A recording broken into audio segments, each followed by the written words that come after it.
everybody. It's great to be here. Do we have a lot of builders in the room? Infra builders? All right, cool.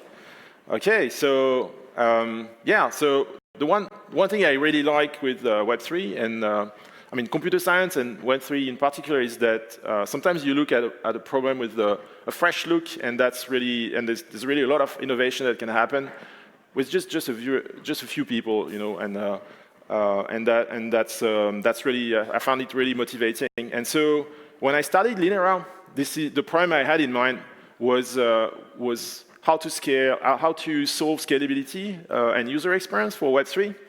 And so this talk is very much kind of a result of a long process, starting with this ambition and slowly understanding that we were missing, like it's not only about transactions per second. When you want to really provide good user interfaces, you really need to look at the responsiveness of the interfaces, the responsiveness of the applications, and so technically you really want reactive applications. And so this talk is about how can we make this a reality, how can we have reactive applications in Web3 without training off security and decentralization. If there was any doubt that reactive programming is important, we can look at what's happening in Web 2. And what's amazing is that you have frameworks like React.js that have tens of millions of projects using them, if you just look at the stats on GitHub.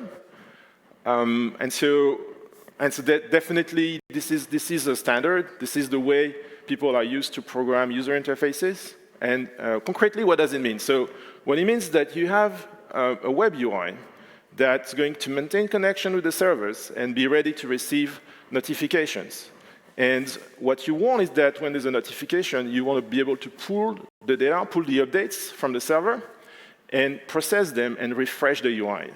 Okay, and the quicker, the better the experiences for the users.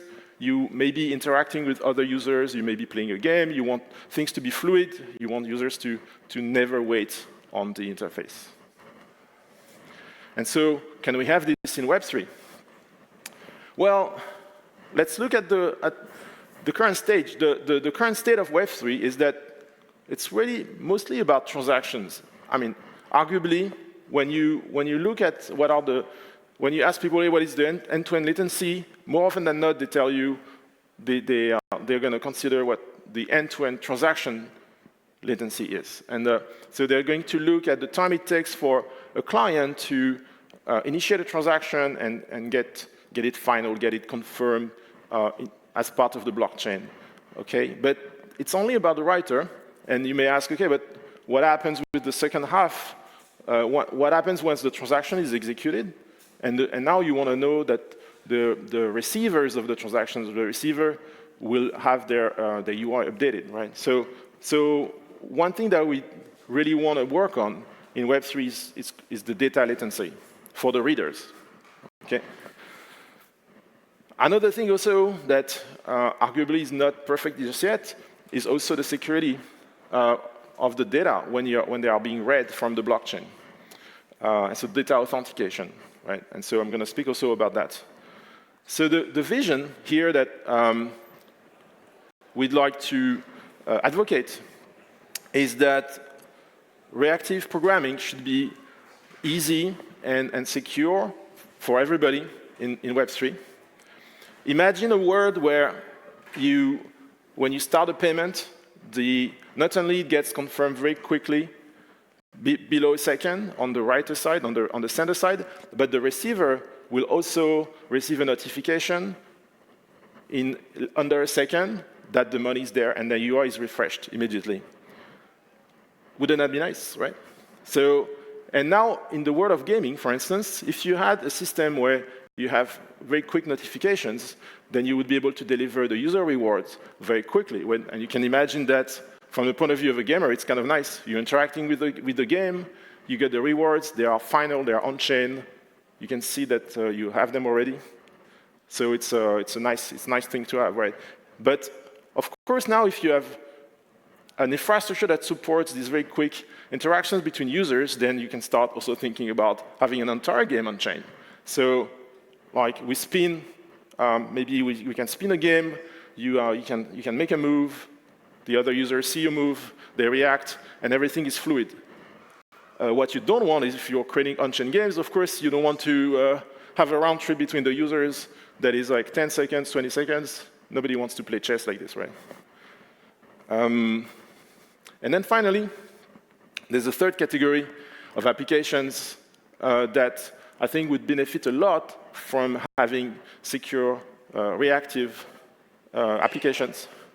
It's the multi-chain, what I like to call multi-chain DeFi. So DeFi, of course, decentralized finance, is one of the domains where there's the most obvious product market fit with blockchain technologies. But so far, it's been a lot about single chain DeFi. So you have atomic composability inside a single chain. You can run Uniswap. And it works. But we know also the world has changed, and now we have a lot of chains that are running. And so it's more likely that when you want to do DeFi nowadays, you want to interact with multiple chains in parallel. So now imagine if you had a reliable and secure notification system to provide you with notifications about your different trades, your different ongoing positions with the different chains. A number of things would be possible. You would be able to, obviously, you would be able to do arbitrage across the chains. You would be able to take several positions, maybe overcommit, and when you're matching on one of the chains, you can quickly adjust your bids in the other chains. And that's what some professionals do. But it's a lot of work. You need to run full nodes of all the chains. You need to optimize for the latency. And so imagine if we had an infrastructure that makes that available for normal users from their web browser or from their mobile phone. How can we make that happen? So let's look at the current state of developing a Web3 application. How does it work currently? You have a web UI, and usually your browser doesn't have a full node for the layer 1 or the layer 2 you're using. So what's going to happen is you're going to talk to an API provider. And that API provider is talking to the blockchain infrastructure.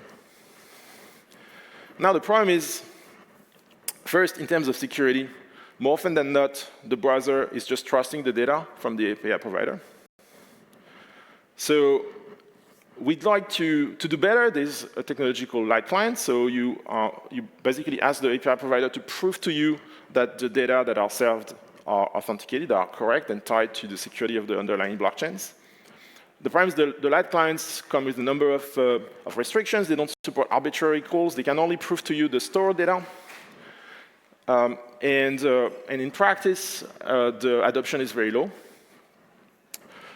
There are also some attempts to make light clients more appealing, in particular to support arbitrary calls with zero-knowledge proofs. But that's going to add server-side costs and latency. And so in this talk, we're concerned about latency.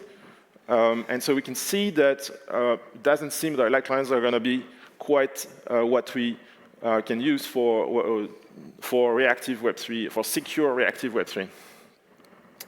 And in general, when you look at all the existing layer 1s, layer 2, I think it's fair to say that the main focus has been historically transactions per second. And our infrastructure, they actually have a maximum TPS, which is kind of scary if you're an infrastructure builder, that you're not going to be able to scale above a certain threshold. So everybody has been competing to get the maximum number of TPS supported by their blockchain. Nowadays, we're also seeing some recent layer 1s making really good progress at low fidelity. So the time it takes to confirm a transaction is starting to look pretty good, like in some cases under a second. What nobody is really looking at is the data latency. The time it takes from the layer 1 to after the layer 1 has confirmed a transaction, the time it takes for the API provider to pick the changes, to index them, to make them available to the other users that didn't initiate the transaction. This is data latency, and this is hurting reactive programming. So can we do better? Well, of course, some users could just run a full node. So that solves the problem of trust. You don't need to trust an API provider because you're running it. And of course, if you invest a lot of material, a lot of hardware, you could maybe make the homemade indexing fast enough for a number of applications. But most users, if they're on the web or mobile, they just can't run a full node of Ethereum. That's just not practical. So what can we do? We need to take a step back, basically. We need to redesign a system and really prioritize data latency, low data latency. So the solution that we're advocating at Linera is to introduce a new concept that we call microchains. So what we're going to do is going to have a separate layer that has block space organized in a different way. We want something way more user-centric. We want to have users have their reserve block space, a small chain of block where they can keep their assets and keep their application state so that it's easy to create blocks and easy to replicate the data of the user from validators to their wallet. It's changing the programming model. It's a bold move. We are giving up atomic composability, but we're going to replace that with a very rich programming model where you have question messages that are very cheap. You have chains that belong to users, but you also have chains that are shared between users. And inside the chain, of course, you still have composability as usual. OK, so how does it look concretely when you have a system based on microchains? So we're going to have a number of validators. They're going to be maybe a bit larger than Ethereum validators because we're going to ask them to validate the chains of all the users. The microchains of all the users are going to be secured by the same validators. They're going to have the same level of security, and we're going to have asynchronous messages between them. And so the nice thing about designing a system like this is that you can use the internal network of validators and make the messages way cheaper and way faster than usual, than in traditional blockchain sharding system, for instance. And now, when you look at the user wallet, so the user wallet is going to have a replica of a number of microchains that they are interested in. So in particular, in this example, so you have a user that has microchain B, and that microchain is going to be replicated and maintained, and now the user can create a block anytime they want and tell the validator, OK, it's my next block. Please validate this block and give me back a signature. And so in the simplest cases, you only need to do that. Once you get a quorum, that's it. Your block is final, and you can just broadcast it back to the validators. And then the validators are going to execute your block. And then they can notify other users if they receive a message, for instance, that has been just triggered by this block. So what we see here is that when using microchains, we have split. By construction, it's a system that is indexing friendly. We have structured the block space in a way that we know exactly which user, where the users are storing their data and their assets, and we know exactly who to notify when there's a new block added somewhere. So Linera is an implementation of this idea that is using proof of stake to secure the validators and is optimized for quick finality and low latency client synchronization. For the programming of the applications, we're using Rust and Wasm. We're working on interoperability with EVM chains and a hybrid model to introduce a very strong security on top of the validators, potentially even with a bridge to Ethereum eventually. I meant a roll-up to Ethereum eventually. And so what does it look like in our system? So if you compare to the previous diagram, you can see that we don't need a data provider.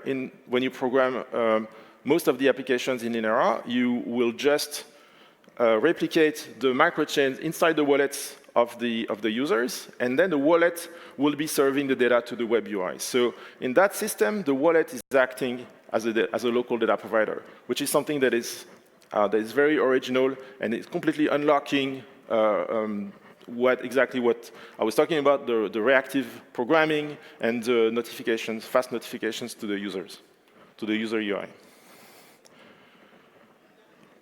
Just a quick word, we chose Wasm, Rust and Wasm.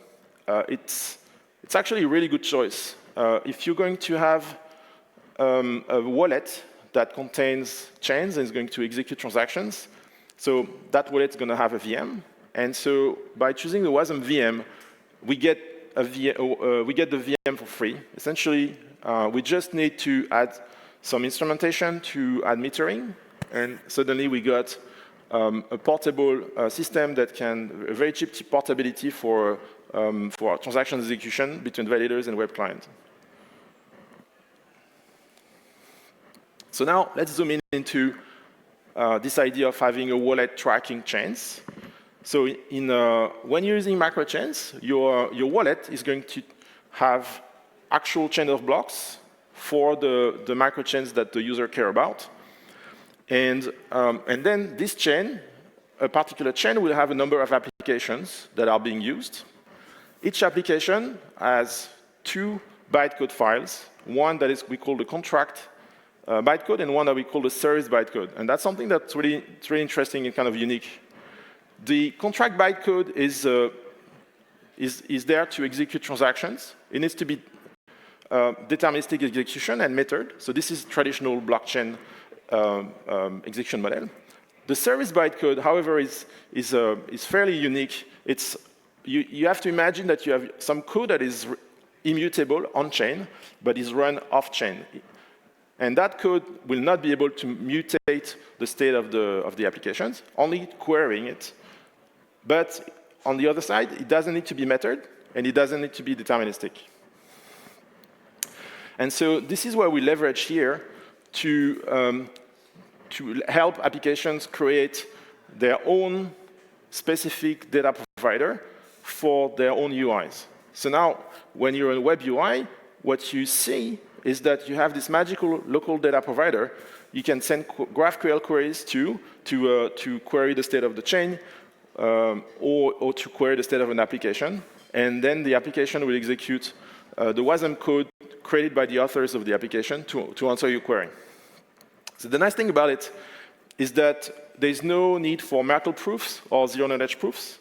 It's very low cost, and it's run on the client. So there's also no need to pay for any fees.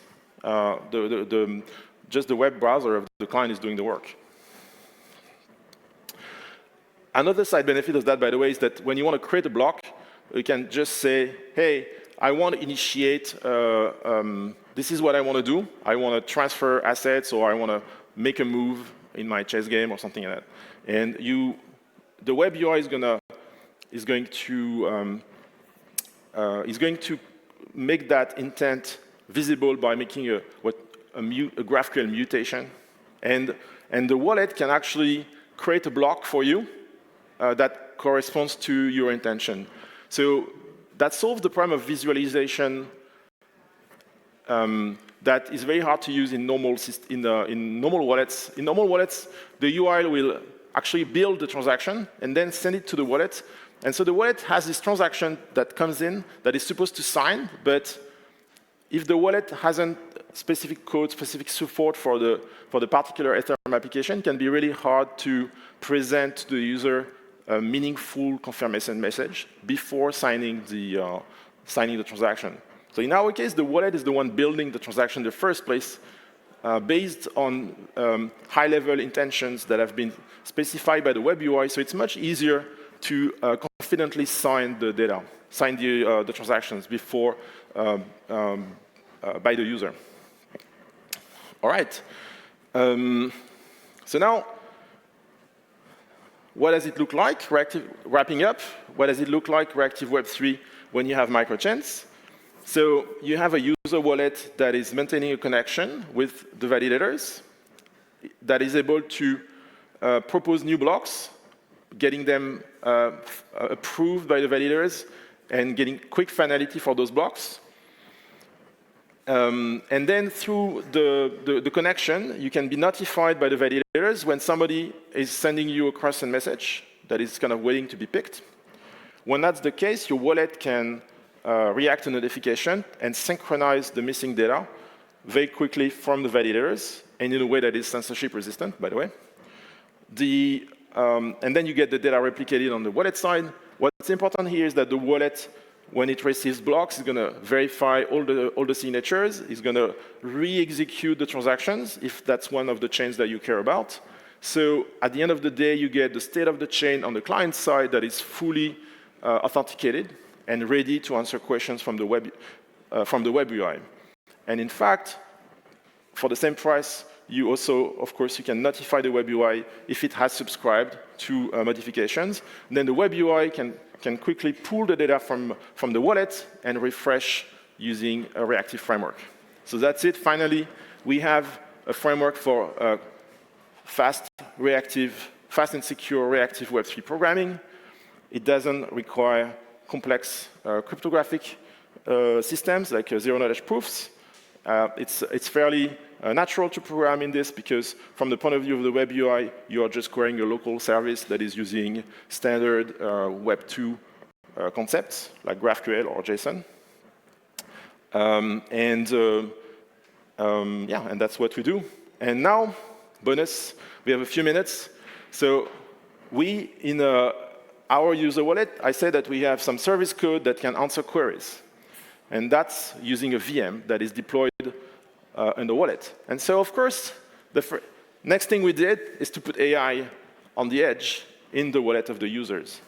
And so what we did is that we programmed the description of AI models on the blockchain. And that means that now the users, the UI of the users can query their wallet, and the wallet is going to run AI inference for them. So you're like, OK, but why should I run AI inference in my wallet?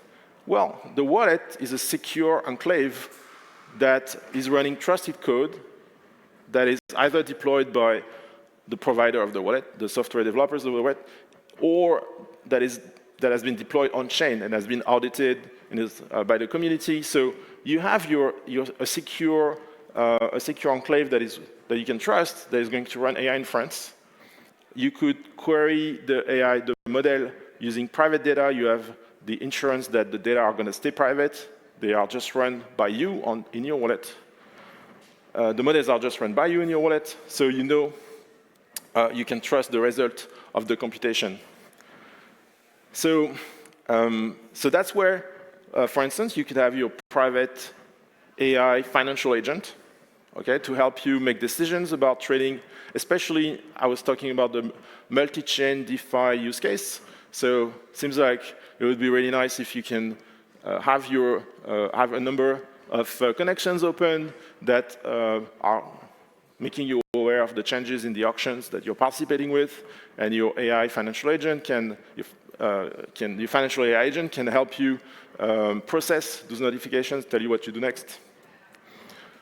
In this particular demo that is on screen right now, what we did is, of course, more modest to get started. What we did is a generative NFT. So the idea of a generative NFT is that the content of the NFT is not going to be an image. It's going to be a prompt for an LLM model. And so here we're using a demo that we took from a Rust library called Candle, and we packaged it in our own framework for Web3 development. And so on the right side, you see the prompt. Once upon a time, there was a magical kingdom called Web3. And that prompt would be on-chain and immutable and would be minted as an NFT. And then everything else, the rest of the story, is the result of running the LLM on that prompt. And so you have a system where the NFT is very short, okay? And the visualization, the rendering of the NFT is very cheap and trusted. And so you get kind of the best of both worlds. All right, so to wrap up, I presented a system. So most blockchains right now, they prioritize the story for writes, they prioritize performance for transactions. But currently, the story for data latency for the reads is still, I would say, questionable. It's still up in the air. With microchains, for the first time, we propose a system where we organize the block space to be indexing friendly, to be structured around the notion of user accounts and potentially the notion of objects. This is very convenient for Reactive Web3. It really enables fast client and validator synchronization, and we are the first decentralized infrastructure to use that idea. All right.